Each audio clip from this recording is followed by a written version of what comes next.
Kirk Michie with Candor Advisors again on the funnel. Okay, so as a refresh, we're in the top part of the funnel where you're curious, but you haven't yet committed to a strategy and you're certainly not ready to execute.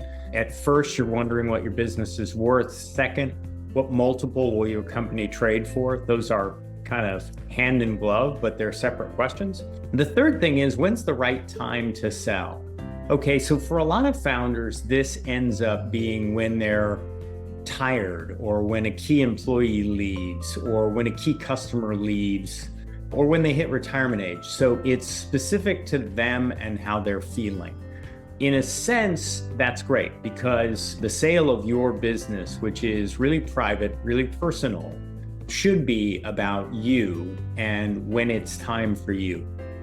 Having said that, when you're on your heels or frustrated is not always the best time to go to market. Ideally, you'd be going to market when your revenues and profits are setting records, they're on an upward trend, when you've got a full pipeline of new business opportunities, when you're seeing blue ocean ahead for the business where you could continue to grow for a long period of time, when you've got a management team that can take over from you without missing a step, and your biggest customers and your most key employees won't be bothered by your moving on into retirement or doing something else. And when there's a lot of interest, especially from private equity firms, which can then cause strategic buyers to pay more for your business. But when there's a lot of interest from them, when they seem to be thirsty for businesses like yours, those are all the ideal conditions you'd like to have. Now, it's not often that all those things are present, but you can move yourself in that direction. So look, if your business signs 2 to 5 year contracts or even 10-year contracts, it's better to go to market when you're early in that contract life so that the buyer doesn't have to worry about whether the contract's going to get renewed or not.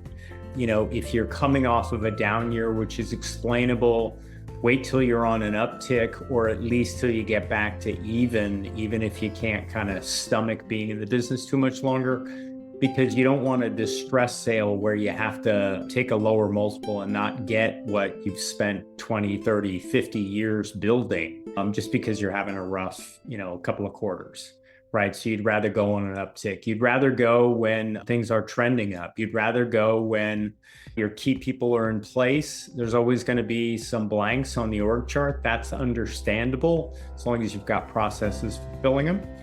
And there's a number of other things that you'll want to do internally, but in terms of what the externals are, what the view of the business is going to be from buyers, those are the right times to go.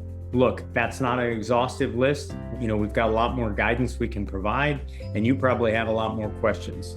Head over to candor-advisors.com, drop me a line specifically, whatever level of detail you're comfortable without us having an NDA in place, and I'll try and answer your question. Thanks.